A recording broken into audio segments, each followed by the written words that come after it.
Okay, well, thank you very much for having me, and thank you very much for coming. We were thinking back there that no one would show up and it would have just been us, which would have been fun, but it's nicer with people here. So first I'll tell you a bit about who we are and what we do, and then I'll tell you a bit about the findings of our latest report, which looks at Fusion Doctrine in Africa. I also have a few copies of the report, so anything that I gloss over or you want to look at in more detail, please do take a report or ask me questions and I'll try and remember what I wrote. So the Remote Warfare Programme is part of the Oxford Research Group. It examines changes in military engagement and works closely with military, government, parliamentary and expert communities to help build effective, accountable and sustainable approaches to contemporary defence and security issues. Our research is open source and freely available, and we inform policy debates and feed into defence and security debates. So remote warfare is, at its most basic, it is the countering of threats at a distance without the deployment of large numbers of a military's own troops. Instead, states like the UK support local and regional forces to do the bulk of frontline fighting through things like intelligence or air support and training. This approach is often seen as what governments can do, facing military, political and economic restrictions, but also concerned about threats emanating from ungoverned or weakly governed spaces around the world.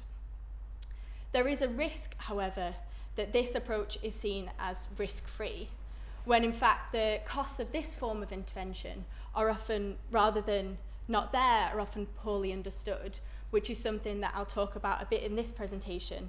And as Barney mentioned, I talk about in 3 reports that we did last year, which looked at Iraq, Syria, Libya, and Afghanistan, and I'd be happy to go into those as well. So now our most recent report looks at these types of engagements on the African continent.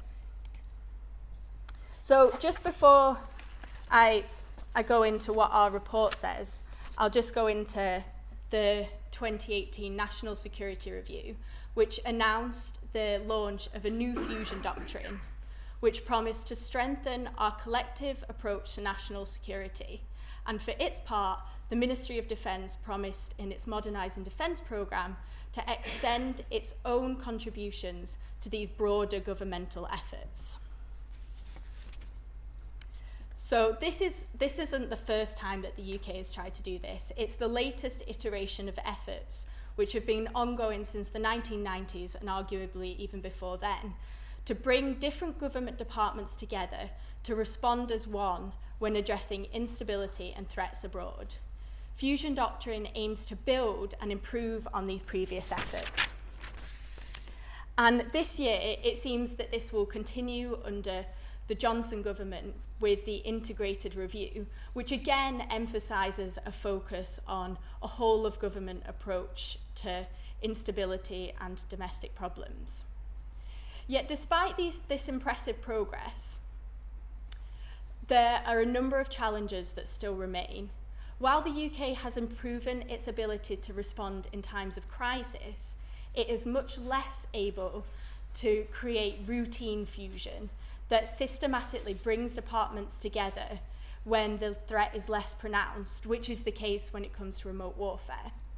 Additionally, most efforts to fuse UK activities often focus on bringing together UK personnel either in Whitehall or in country, and there's less of a focus on routine engagement with other key stakeholders, particularly international actors, host governments or civil society, both in the UK and in the countries that the UK is engaged in. When many military operations around the world are still delivered through remote warfare, such challenges to effective fusion are especially evident. In these places, the UK is rarely the largest or most committed actor on the ground, and its light footprint means that it must engage with other key stakeholders to have a significant impact.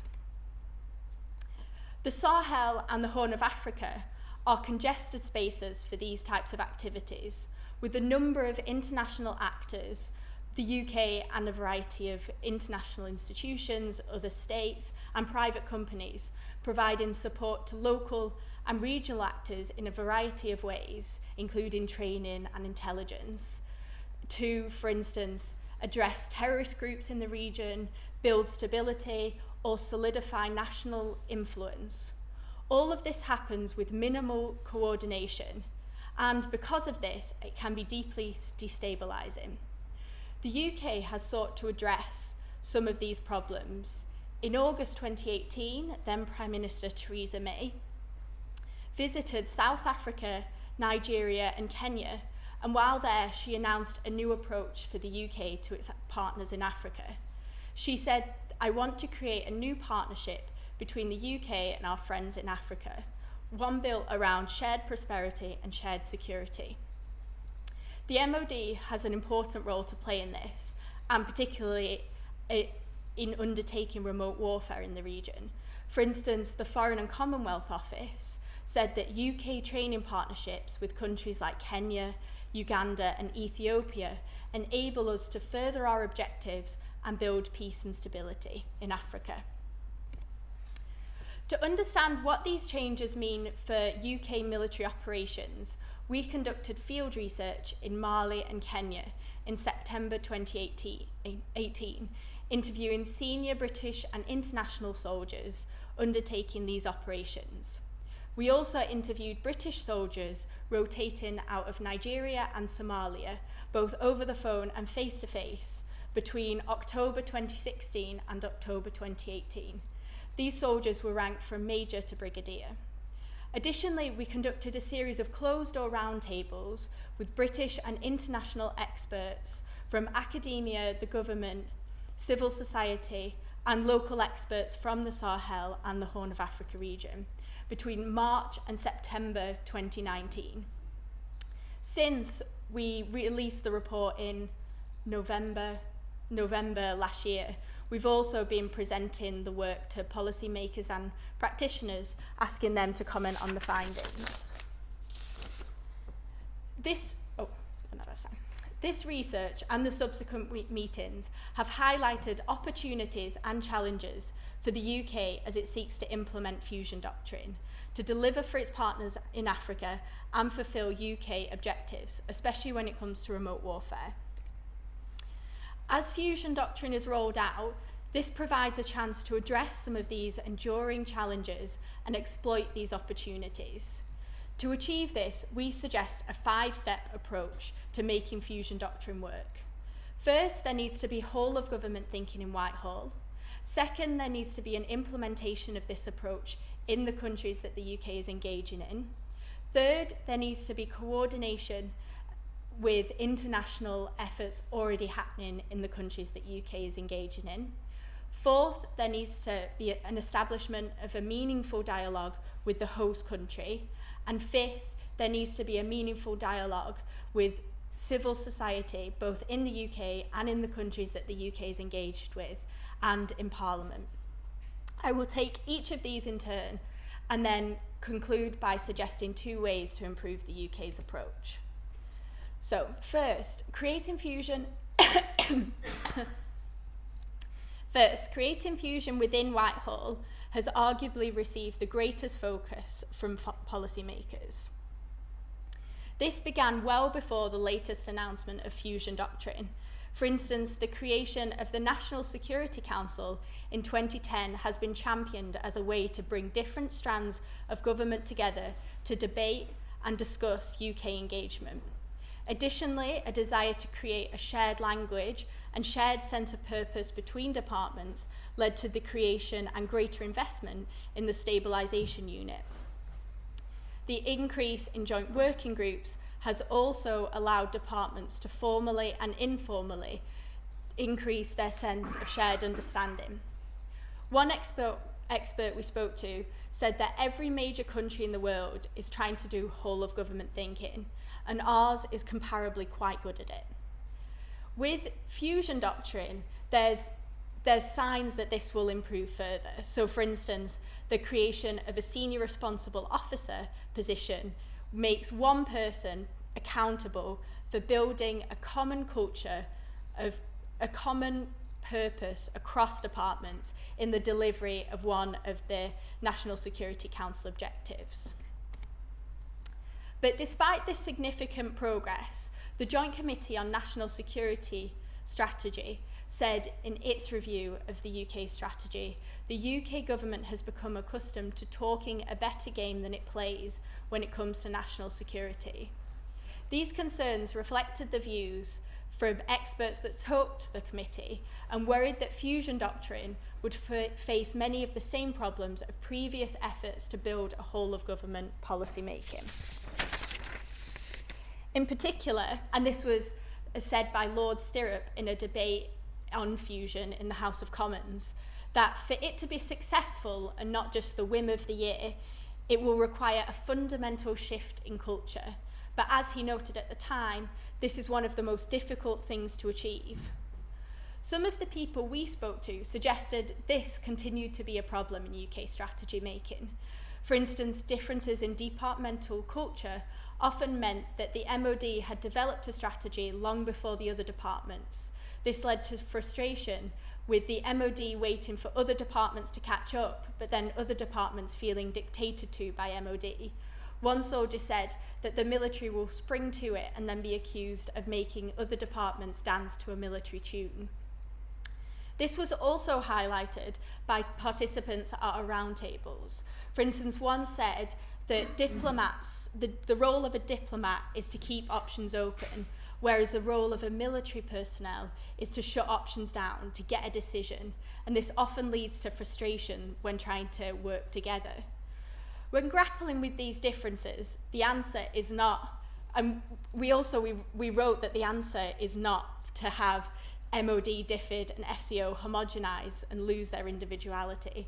And we wrote that in November last year, and then we were asked at the launch event whether we thought that DFID should come under FCO, and so it suddenly became really pertinent that we thought this. And we said that each department is unique and has a valuable set of skills and worldviews that need to be pooled and brought together to make more effective policy making, but that there needs to be a mechanism for bridging those worldviews so that they can see the contribution of the other departments. And it remains unclear how much institutional changes are able to bridge these divides. For instance, a respondent at one of our roundtables said that the bigger question is how much you can bridge worldviews just by having people in the same office. Similarly, a 2016 study into government working described the stabilisation unit as a child who has 3 parents who all live in different parts of town and have a tendency to be distracted by their own issues. When the UK military is deployed to a country, a multitude of other UK efforts, including aid, trade and diplomacy, are almost always taking place at the same time. Thus, for military activity to be truly effective, they must be united in Whitehall and, perhaps more importantly, on the ground. This is especially true for remote warfare, where the military footprint is relatively small. In many ways, deployed personnel may be better placed to create fusion, given that they are often more able to access local actors and local British personnel in the country than those in Whitehall. And this is something that we looked at in the report when we spoke about this case of Sierra Leone, which I can also go into if interested. And there has been a significant amount of progress in providing those people on the ground with the ability to achieve this. This is perhaps most noteworthy in kind of 2 key areas. The first is giving individuals on the ground the direction and resources necessary to get on with their jobs. So this has been a priority for the UK, especially with the establishment of the Conflict Stability and Security Fund, which, to address criticisms from its predecessor, the conflict pool, which it was argued lacked strategic direction, the government created a more direct link between the NSC, the National Security Council, and programmes on the ground. It also increased the annual budget from around 600 million under the conflict pool to 1.18 billion under CSSF. This looks set to improve the UK's offer to Africa, as well as receiving a large proportion of CSSF funding. The former Africa Minister Harriet Baldwin said in evidence to the Foreign Affairs Committee that the UK is recruiting its largest uplift in UK staff, both working here in the UK and predominantly, of course, in Africa. The second factor is improving the lessons learned system to facilitate an honest and frank discussion about UK efforts in country. This has also been a key focus of CSSF, which now mandates annual reviews for all programmes, and the Joint Programme Hub and the Stabilisation Unit convene annual workshops to share lessons learned and best practice, which is a marked improvement from the conflict pool, where lessons learned processes were relatively ad hoc. And in fact, this year, the Independent Commission for Aid Impact was positive about the amount of progress the UK had made, saying it was generally strong, considered, and appropriate. So despite these improvements, one of the things that is holding it back is the feedback loop between Whitehall and those in country, which is convoluted and ineffective, often creating a barrier to effective fusion. So at one of the roundtables, a participant said that you don't get fully fused from the embassy until you're back in country, and there's a need to do more in the middle stages. Many stationed in country felt that they lacked clear guidance from those developing strategy in Whitehall on what was expected of them. Some soldiers said they felt like they were operating in a political vacuum with no overarching strategy. For instance, in Somalia, political will was derided as a yo-yo, and in Mali, soldiers complained that they hadn't been given clear priorities to feed back on in their situation reports, creating a situation where they fed back on everything despite feeling that it wasn't very useful. Additionally, despite improvements to monitoring and evaluation, many soldiers that we spoke to felt that there were still problems with creating a meaningful dialogue with those on the ground and those in London, and that there was a general sense that there wasn't enough being done to have people's homework marked downstream. There was a 2010 Rusey Whitehall paper which suggested that an ambassador or an ambassador-type role could fulfill this problem or could address this problem. It said that, in principle, an ambassador is best placed to bring coherence between interrelated objectives and oversee the implementation of a cross-Whitehall agreed strategy. However, attempts to do this have been ad hoc, and it hasn't really happened on a systematic basis. So UK operations in regions like the Sahel and the Horn of Africa happen alongside a multitude of other actors, including other states, multilateral and international organisations, and private companies who all operate on the ground. In this context, it is more vital than ever that fusion of efforts between different actors does not end in Whitehall or even between different UK personnel in country, but also involves other international actors. Recognising the importance of working with international actors, the UK government has made coordination between different coalition partners a focal point of its Global Britain agenda, which I think is called the UK Place in the World agenda now. I don't know what it'll be called tomorrow. For instance, in 2019, ahead of his trip to the UN, Foreign Secretary Dominic Raab said, as we make progress in our Brexit negotiations, which a bit further along now, we are also taking our vision of a truly global Britain to the UN, leading by example as a force for good in the world. There are also numerous examples of the UK practicing what it preaches in terms of personnel and funding to UN missions and trying to work out how its contributions to these missions can be more useful.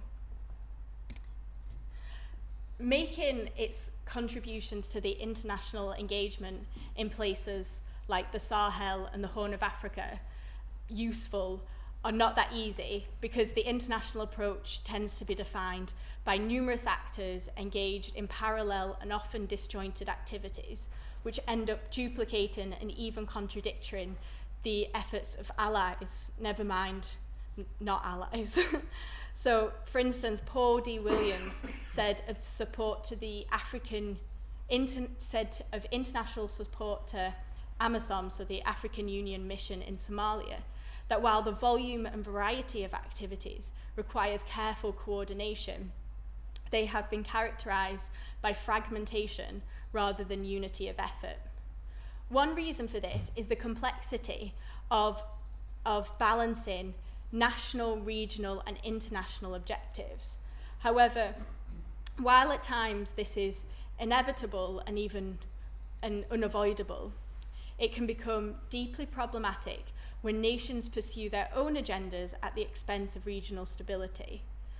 As a way to minimize these dangers, many experts have championed the approach of smaller countries, especially those in, say, Scandinavia or Western Europe, who recognize that their contributions to countries like Mali, Niger, or Kenya, or Somalia are insufficient to independently bring security to Africa or elsewhere.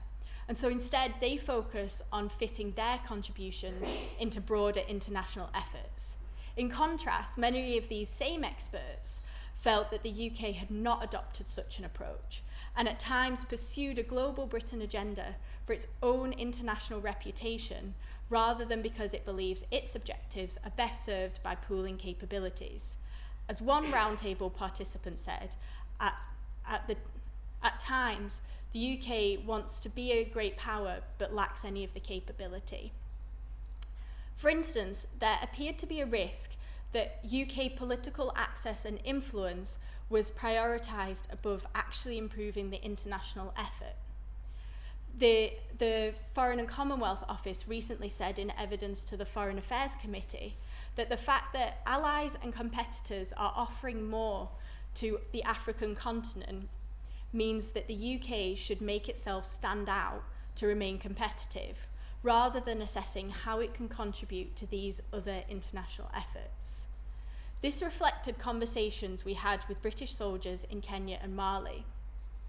For instance, one soldier in Kenya said, "As an embedded security advisor, am I making these people any better? Probably not. However, I am sending a political message."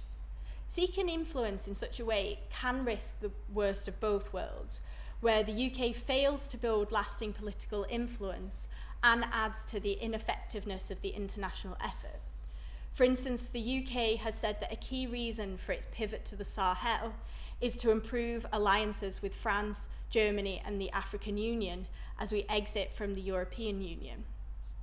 However, many soldiers, officials, and commentators worried that the UK deploying to the Sahel just to maintain international alliances might be problematic, especially because the UK's expertise, experience, and skill set may be better placed elsewhere on the continent.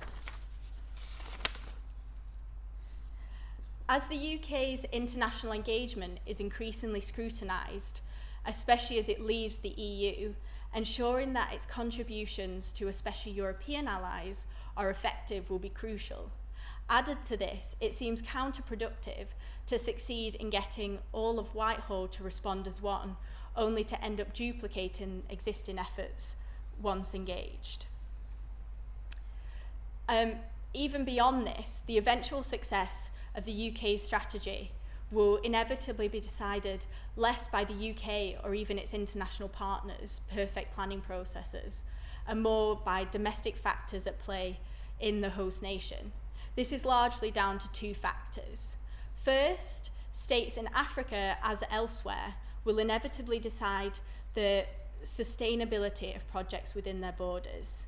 Second, tactical fixes to political problems risk becoming more destabilising, especially when they inadvertently support predatory state forces. To the first of these, the UK has emphasised the importance of listening to partners. May noted in her Cape Town speech that true partnerships are not about one party doing unto another, but about states, governments, businesses, and individuals working together in a responsible way to achieve common goals. However, to the second issue, engaging with a host nation must mean acknowledging when governments and state forces are the driver of instability and violence. This is especially true for remote warfare, which often focuses on militarily supporting local and regional partners. However, the eventual success of any operation will be decided more by their willingness to commit to long-term peace and stability rather than the quality of their equipment or their ability to fire a gun straight. The UK has acknowledged the need to address these deeper issues. For instance, in March 2018, then Joint DFID FCO Minister Alistair Burt said the UK government's goal in conflict-affected contexts is to support the development and lasting peace, support development of lasting peace and stability, which is built with the consent of the population.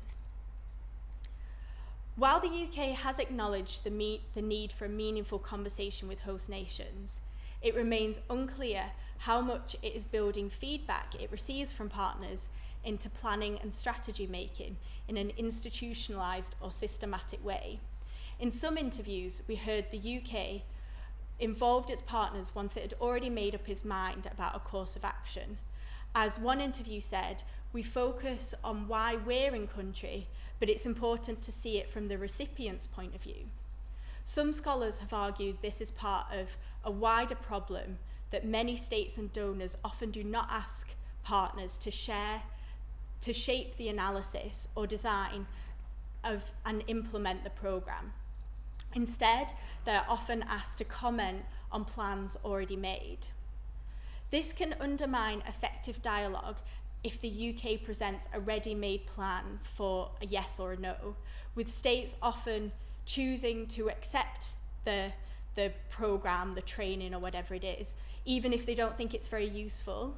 So when we're in Kenya, this was explained by a soldier offering us a pen, and then we took the pen, and then he said, "Why did you take that pen? You already have a pen." He said, "You've taken the pen because it's a free pen. Why would you not take the pen?" And his argument was that sometimes the UK training courses to partners can be much the same. In other circumstances, it appeared that different departments were speaking to their own counterparts, but these separate conversations were not being coordinated, resulting in parallel lines of conversation between the UK and a partner. One roundtable participant highlighted the problem of this by saying that each person will ask for a different thing, and so how you navigate all those different requests can be problematic. And this can at times lead to inappropriate training and support. In fact, on the whole, many soldiers that we spoke to felt that the UK was not doing enough to deliver on what our partners actually need and want. In Mali, one soldier described the international approach as a builder who's just turned up at your house and started fixing things you didn't ask for, and called for an adult conversation about what our partners need and what we can deliver. This sort of links to the second point, which I mentioned in the first slide in this section, that an effective dialogue is even more important when addressing deeper political issues to peace and stability. This appeared to reflect the findings of the US's own Stabilisation Assistance Review, which stated that Mali showed that failure to achieve durable political settlement at a national level can undermine local stabilisation efforts. So in achieving this, simply providing tactical training programmes are unlikely to work. Many countries in the Sahel and the Horn of Africa have used international support to increase the capacity of their security sectors, but have failed to address any of the root causes of instability, including corruption, abuses by predatory state forces.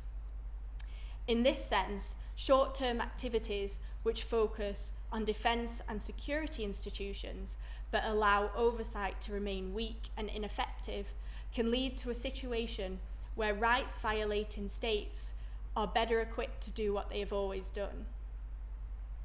The impact of this could be to exacerbate instability and violence in the region. In some areas, predatory state forces have further alienated the population and actually driven extremism in the area.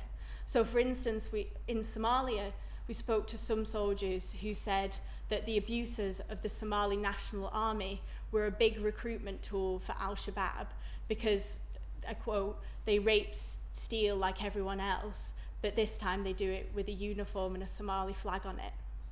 And in the Sahel, International Alert found a similar thing, where real or perceived abuses by state forces was one of the most effective recruitment tools for extremist groups. So this kind of talks to the last part of the circle that I showed at the beginning, which is to improve the UK's policy in the places it intervenes. There must also be more done to engage with external experts in the countries that the UK is engaged in, and in the UK. So civil society groups are often better placed, they have better knowledge of the community they represent or engage with than the states that the UK and its allies routinely speak to. For state and international actors, they can deepen understanding of local context and culture, give voice to often marginalised actors, and open up policy making to a wider set of perspectives. And in fact, recognising this, the UK, like many of its allies, have called for the primacy of local ownership in engagement. British officials have also been realistic, though, about their own restrictions, particularly in countries where they don't have a lot of country-specific knowledge or they have quite a light footprint. There is arguably a greater role that can be played by UK-based or international NGOs in bridging this gap of knowledge and expertise. In fact, many international organisations like Transparency International or Safer World are already running programmes focusing on peace building, civil engagement, and building civil society capacity, many of which receive UK government funding.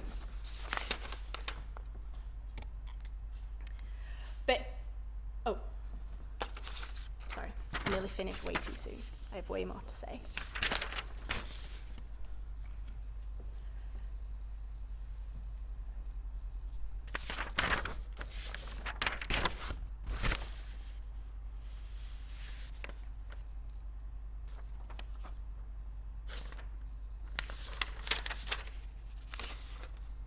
So more generally, these organisations and the broader expert community can play a role in providing expertise to help inform and develop UK strategies.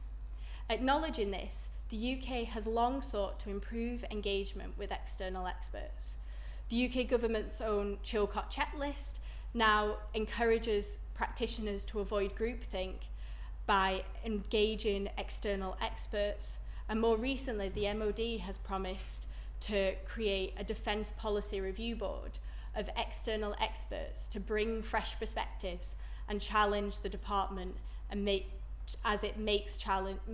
policy and strategy. But despite a greater commitment to understanding the local context, progress is often stymied by the fact that the UK rarely has country experts in government posts.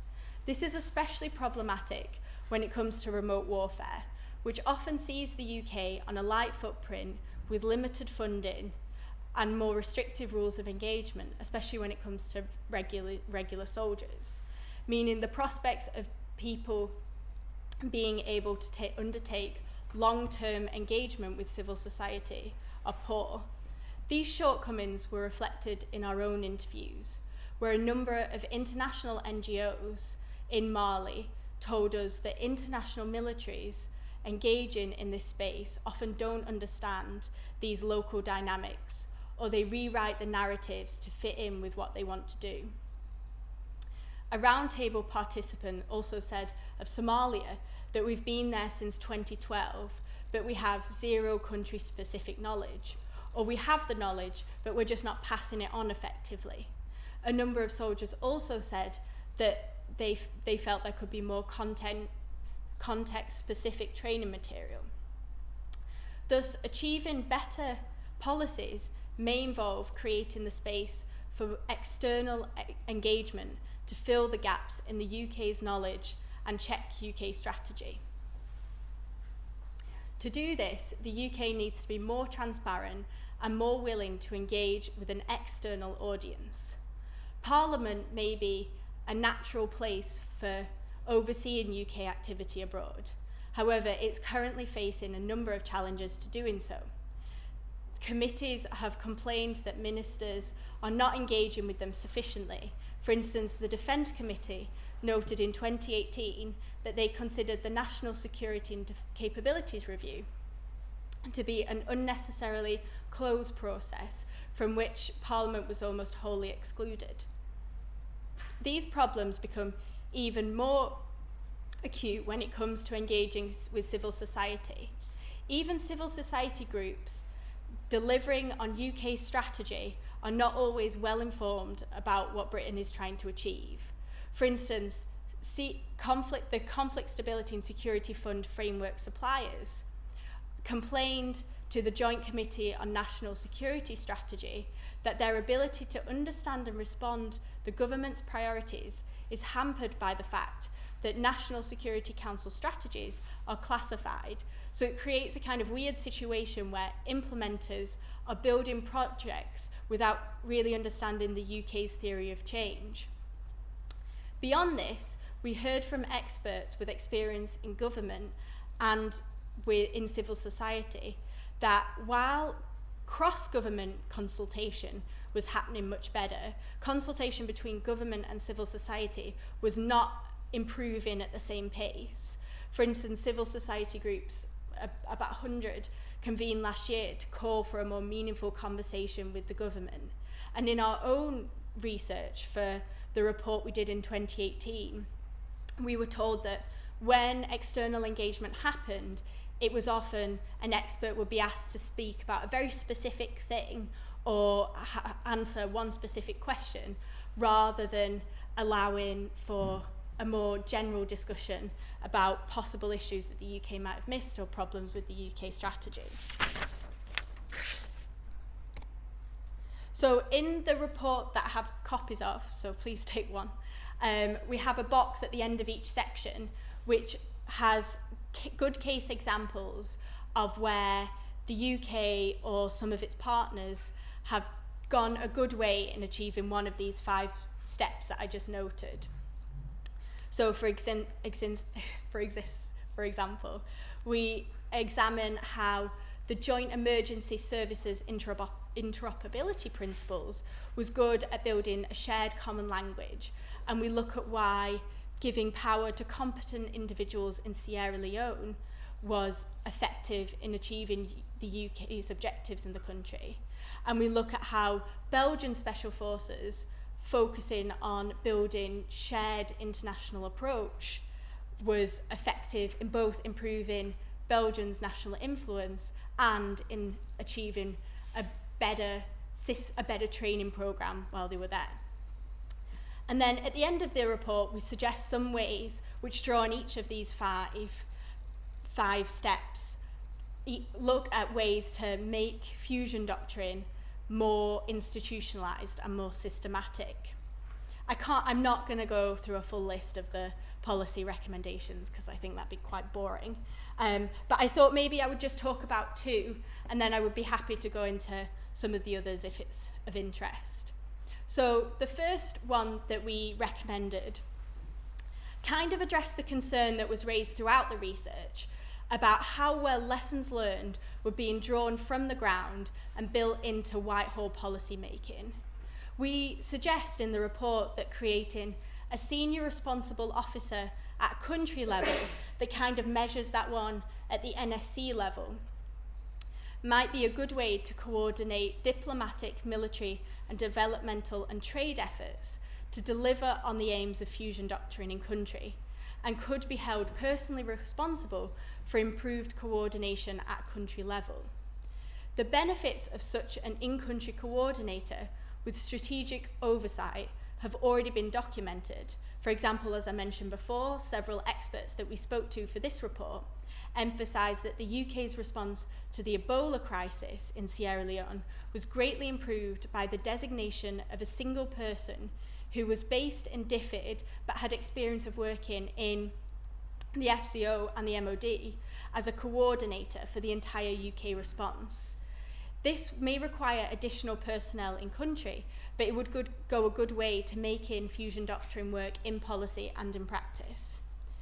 And then kind of the second one that I'll look at now was the idea that the UK should put as equal effort into engaging with external voices as it is doing to joining up efforts within government, especially external voices in countries that the UK is engaged in. So the importance of this has already been acknowledged, and Sir Mark Sedwell said that a key part of the Fusion Doctrine would be to bring expertise from outside of Whitehall. However, it's important to ensure that there is a government-wide system for external engagement, which allows truly fresh perspectives, including from the regions that the UK is engaged in, to feed in a meaningful way. And as part of this, it's worth bearing in mind what external experts can do. So I think there's often an assumption that because an external expert can't write policy, that they won't be very useful.